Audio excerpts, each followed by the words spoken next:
Another one, this from a Nigerian. It is,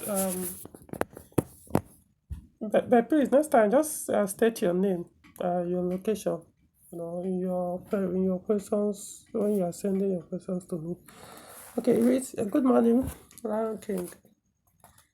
My Peugeot 7 doesn't start at first kick when it is cold, so I have to turn the key on ignition 3 times before it starts. But once it is warm, it does not struggle to start again. The engine runs smoothly and no misfiring. The battery is also new and good. The only problem is starting when it is cold. Another problem I have is that my ABS light comes on once I move up to 30 kilometers per hour. Yeah, 30.5. It does not come on when it is started. Okay, Mr. No Name. Project says your vehicle is Project 307, and from the first question you ask is hard start, more like hard cold start. So your car takes more than one crank to start when the engine is cold. Okay, the usual symptom is low fuel pressure. Yeah, low fuel pressure is usual one of these.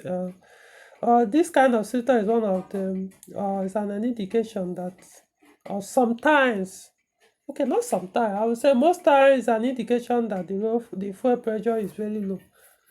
So all you need to do is to get take it to where the fuel pressure will be tested with a fuel pressure tester or fuel pressure gauge. If you don't have it, then find somebody that has it. Get an expert to check the pressure for you. It's supposed to be 50 psi or 3.5 bar. There are other things that can cause it as well, but this is just one of them. From what you are saying here, it seems you have not scanned the vehicle. So if other things are causing it, I wouldn't know from what you're saying here. They start with the more pronounced or the usual culprit, which is low fuel pressure. But I mean low fuel pressure is when you find out the current pressure of the first delivery. Then you know what is the cause. Is it the pump? I mean the fuel pump, or is this the fuel pressure regulator, or is this the fuel filter? From what you see there, you see, you need an expert to do it for you. Or if you have the tool, you can do it yourself. So, from there, I'll know which one. Whatever you see, you can now probably say, okay, this is my finding, this is the result. What could be the cause from this finding? Or you could look it up online. Maybe there could be some videos that you could watch that will indicate. But like I said, at least expect 50 psi. If it's less, then there's a problem. If it's more, there's a problem. Okay, other question, I said your engine runs and name is and blah blah blah. The battery is also new, blah blah blah. Your ABS light comes on when the vehicle reaches 30 kilometers per hour. Like I said, it appears you have not actually diagnosed this car. I don't know if you've been following me and reading my posts and watching my videos. I don't know why up till now people still don't want to do something that will help themselves. I mean, how much does this scan tool cost? If you're running a modern car and you're not ready to take your car to a specialist or an expert to be diagnosing for you, which I understand they will charge you more than your local mechanics, then why can't you do yourself a favor and get a diagnostic tool, a scan tool? As it's one of the least things you could buy. There are so many things when it comes to diagnostic tools. There are so many of them. It's not just scanner, but this is at least the basic. Start from there. Rather than tomorrow you start complaining, oh, your mechanics are the one killing your vehicle. But what are you doing on your part to prevent that from happening? Get a diagnostic tool. There are so many of them online now. Some are cheap, some are more expensive.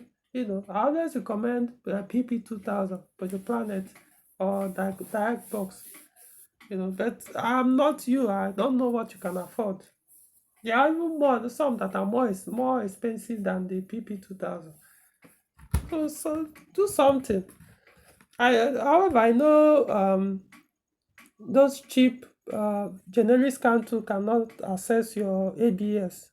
But at least you'll be able to monitor some uh, simple errors that will come up on your ECU. Okay, the ABS could be your alternator. So as 307 is concerned, it's one of the things that can pop up this kind of symptom. If your alternator has a problem, yeah, it could trigger that fault. Especially since you say it comes up when when your vehicle has covered some distance, which could be as you accelerate the vehicle. It could maybe your alternator is overcharging or undercharging, intermittently, or it could be one of the wheel sensors is faulty, or it could be the ABS block or ABS pump or the ABS ECU. Is one of the common issues with 307, Peugeot 307. I'm not saying everyone will experience it, but ABS ECU fault is an issue. It's attached on the block. I mean, you see, it makes it easy. Just plug in a scan tool. Whatever that is causing this thing, you see it there. So I won't have to. I'm not. Otherwise, what's the difference between me and those local mechanics that people are complaining, abusing your car or damaging your car? Because they are doing guesswork. So I can't be here doing guesswork for you. These are things you diagnose, plug in a scan tool. So that's the best. I don't know. See, just take your car for a proper diagnosis, or you get the diagnostic tool yourself and start doing it. That's the only way you can fix this problem. That I understand the symptoms, but I can't authoritatively tell you it must be this, because that's not how modern vehicle works. Modern cars, there are so many symptoms that so many parts can cause. You can't say if your car is misfiring, it must be spark plug on a modern vehicle. No. Spark plug can cause it on vehicle A. Or in fact, spark plug can cause misfire on a vehicle A. Then 2 weeks later, 6 months later, that same vehicle A, misfire will come up again. And this time will not be spark plug. It's similar or almost identical symptom, but it won't be caused by a spark plug. It could be something else. So you just go and change your spark plug without diagnosing it, because in the previous time it was a plug that caused it. Well, that's what I'm saying. You have to. I don't do guesswork. Maybe a vehicle B, maybe their own system, maybe from a different brand. That symptom may be identical to spark plug. But I bet you it's not always the case. No matter how similar the different brand of vehicles, their systems look with each other's.